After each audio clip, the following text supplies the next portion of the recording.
1860s, and the Civil War was raging. And it was a time when medicine was still in the dark ages. There was no concept of a germ theory yet. A hospital is a place you went to die. A young woman, Ellen White, had a vision, she claimed from God, for a new understanding of health and healing. It became one of the cornerstones for a new American-born religion, the Seventh-day Adventists. Today, Adventists operate some of the nation's leading hospitals. One of the key ways that we thought we would make history is to create the community hospital of the future. Explore the latest medical technology. To the trained eye, he has an aneurysm right here. Expand on the pioneering work of infant heart transplants. The fact that we can take his heart out, put a new heart in, there's something miraculous about all that. Practice a body, mind, and spirit approach to health and healing. Even the curriculum in medical school is changing to incorporate a more holistic view. And the irony is that Adventists, who believe in the near end of the world, are now among the healthiest and longest living people on the planet. Well, I'm 98 years young. They live anywhere from 5 to up to 10 years longer. It's pretty exciting.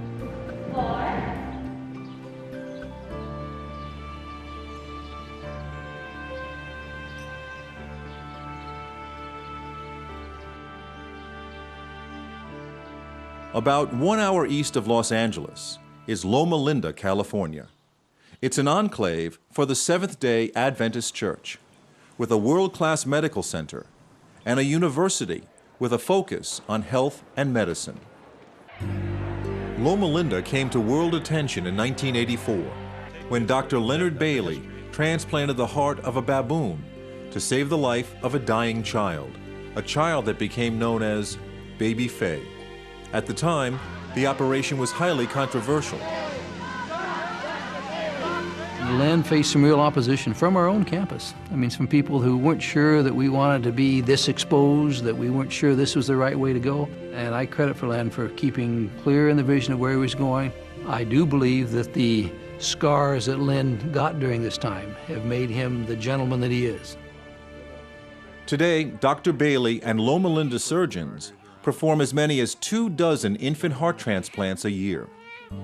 But Loma Linda and the wider Adventist community are making headlines again. There are about 1 million Adventists in the United States, and as many as 100,000 of them have been the subject of a number of long-term studies, supported mostly with federal funds, to understand why Adventists seem to enjoy a longer life expectancy. Established that only about 10% of how long we live is dictated by our genes. The other 90% or so is dictated by our lifestyle. Dan Buettner led a research project for National Geographic that turned into a best-selling book, The Blue Zones. It identified Loma Linda as one of a handful of locations around the world where people do in fact live longer and seemingly healthier lives. I was in collaboration with the National Institute on Aging and some scientists out of Harvard. They put us in touch with the people who run the Adventist Health Study, which is a gold standard NIH-funded epidemiology study that follows tens of thousands of people for decades.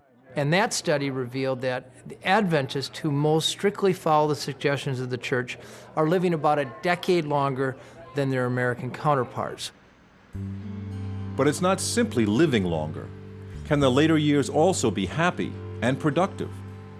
Ellsworth Wareham is as close to a poster child for Loma Linda and the Adventist lifestyle as there is. He insists on doing many of his own home projects, but it's his day job that continues to amaze.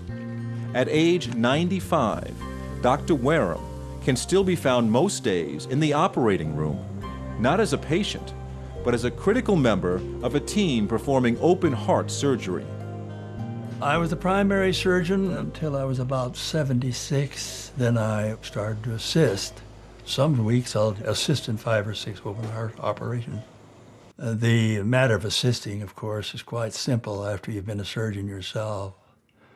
And it's the easiest thing I do. Ellsworth Wareham was an icon when I was a medical student here 35, 40 years ago, and still is. But it's not his technical expertise as much as his person. If you're doing heart surgery and vascular surgery, you get to see the results of your eating habits. It appears now, if you're going to be interested in longevity and good health, there better be a strong emphasis of plant-based food. People oftentimes ask me about stress and its influence on coronary artery disease. It's a nice concept that stress has caused me to have your coronary artery disease, but it most likely came off your plate. It is pretty accepted now in the medical community, with all of the body of scientific research that has been looking at Adventists, that they live longer than their peers. They live longer than the people who are living in neighboring towns, and even people living next door to them. The initial studies of Adventists were looking at specific things in their lifestyle. They found that because they're vegetarian, they eat more nuts. So originally we were saying in the early 1990s, hey, let's all eat walnuts, let's all eat almonds, which is a good first step, but with the Adventists, it's much more holistic. It's their whole vegetarian lifestyle, which includes a lot of fruits, vegetables, and whole grains. But it's also beyond that. They believe in a strong sense of community. Well, I'm 98 years young. I am blessed because I have a church family. Well, I think we're content. I think contentment means a lot. 6, 7, give me 4. Out. They believe in exercise. 4. Great 5. I come 5 days a week. I don't eat meat. I haven't for close to 40 years. I am over 70, so well over 70, so that's as close as you're going to get. You get around people that don't smoke, that don't drink, you just get a different frame of mind. We have a number of people who come for proton treatments, and they come, while they're here, the 3 months or however, they come regularly, many of them. Proton treatments for people mostly suffering some form of cancer who come to Loma Linda. They stay for a month or longer for daily treatments in the proton accelerator, a revolutionary process that splits the atom to more precisely target cancerous growths. It's one of the paradoxes within the culture of Seventh-day Adventists. For on one end of the campus is the church, for a religion founded by a 19th century woman, Ellen White, a religion that by its own description is rather conservative, with a traditional biblical understanding of creation, and a firm belief in Advent, meaning coming, and in this case, the imminent second coming of Christ. Yet, across the same campus, Seventh-day Adventists are on the cutting edge when it comes to medical science and holistic health. I think what makes Loma Linda so unique is this attempt to ride the line between both faith and science, in which we actually see faith as complementing, directing, and strengthening science, not as something we're trying to put back or leave behind. Love one another, care for one another, forgive one another, support one another. It is all the way through the New Testament. We take the Bible very seriously. I think that we are conservative as far as most people are concerned. We have a lifestyle that is conservative, not as conservative as it once was. Most people, when they hear about Adventists, have the foggiest notion of what an Adventist is. I have to admit, I'm pretty ignorant about Seventh-day Adventist Church. I have heard of them, but I don't know their backstory at all. I don't think I have a clue. We identify ourselves as Christians. We identify ourselves as Protestants. I've heard of them. I don't know what they stand for. Adventists don't drink alcohol. They don't smoke. Are you a Mormon? Are you the people that come knock on the door with the watchtower? No, we're not Mormons. What do you believe? Well, we believe that Jesus is coming again. So I think they follow the Jewish tradition in saying that Saturday is the Sabbath. We've been described as a people, ironically, expecting the soon return of Christ, and yet who are known for doing all sorts of things to try to improve life here and build it up in a positive way. That sense of building in a positive way is even more ironic, considering Adventists grew out of an historic event more than a century and a half ago that came to be known as the Great Disappointment.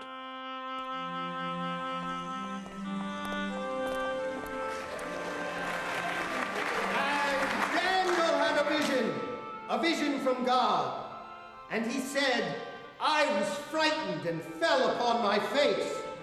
But he said unto me, understand, O Son of Man, your wisdom belongs to the end of time. In the mid-19th century, a Baptist preacher, William Miller, traveled the country preaching that the second coming of Christ was close at hand. Tens of thousands believed he was right. The pivotal text that William Miller centered his apocalyptic lectures on was Daniel 8:14. Unto 2,300 days, and then shall the sanctuary be cleansed. Cleansed! And he thought the sanctuary was the earth, and it would be cleansed by the fires of the second coming. Miller's followers determined the cleansing would come on a single date, October 22nd, 1844.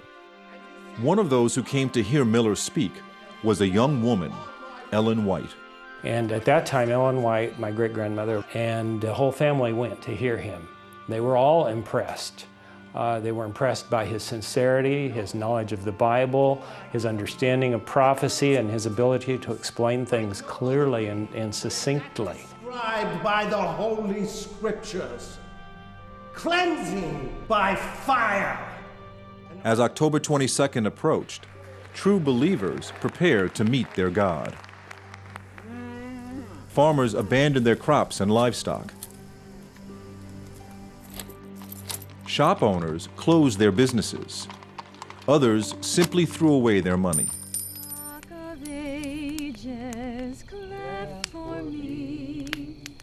Let me hide myself in thee. And that night people gathered and waited to be united with their God. From thy wounded side which flows.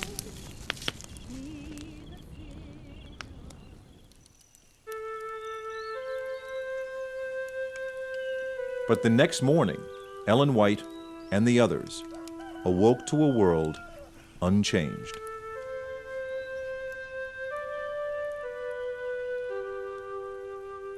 She believed with her whole heart that Jesus was coming. She writes in her own writings, I went home and I cried all night. I think the disappointment of those earnest believers knew no bounds. And of course, mobs gathered about their places of worship to mock them and intensify their misery. And that term, the Great Disappointment, is widespread among Adventists. It was a reality that still exists, I think, within the community. He did not come. And that, I think, undergirds the whole idea of the importance of the body. God didn't come back, but we've got one another, and God says he's with us in this body. As Ellen White sought to understand what the disappointment meant, she had visions. Over her lifetime, she is said to have had 2,000 visions, which Adventists believe came directly from God.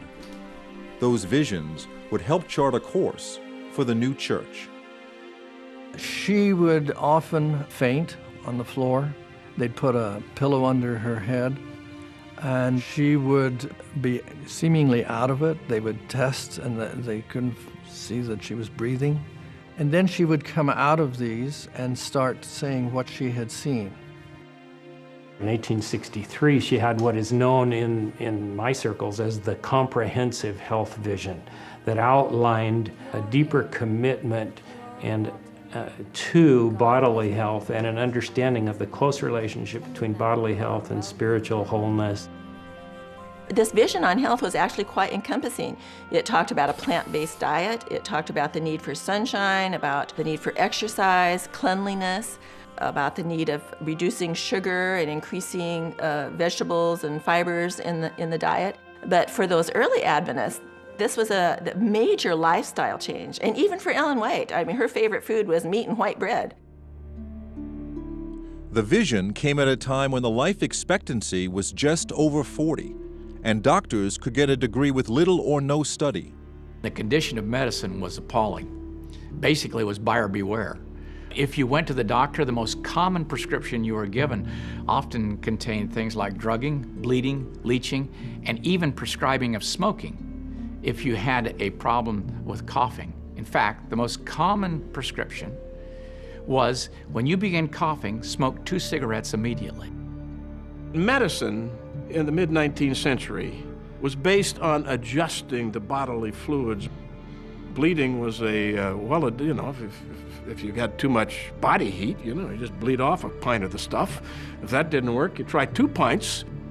And then also, you could take medicines, often that in fact, generally contain both arsenic and mercury, and they would definitely flush out your system, fore and aft. No rich person in the 19th century went to a hospital. They had a physician come to them, because without germ theory, you died in a hospital. Despite the public's fear of health institutions, in 1866, 3 years after it formed, the new Adventist church opened the Western Health Reform Center in Battle Creek, Michigan. It became an instant success because so few people were dying. Soon, a brilliant young surgeon, John Harvey Kellogg, whose medical education was sponsored by Ellen White, became director. Kellogg changed the name to the Battle Creek Sanitarium, and over the next half-century built an empire around the evolving Adventist approach to medicine and healthy living. Kellogg is the man who chose the word sanitarium because what he wanted is a place where people come to learn how to get healthy and to stay healthy. People were getting fresh air, sunlight, patients who were taking walks, and he understood the benefit of the natural healing effects that were available in the environment, coupled the best of science with the best of what we can get naturally, and really did something that revolutionized care in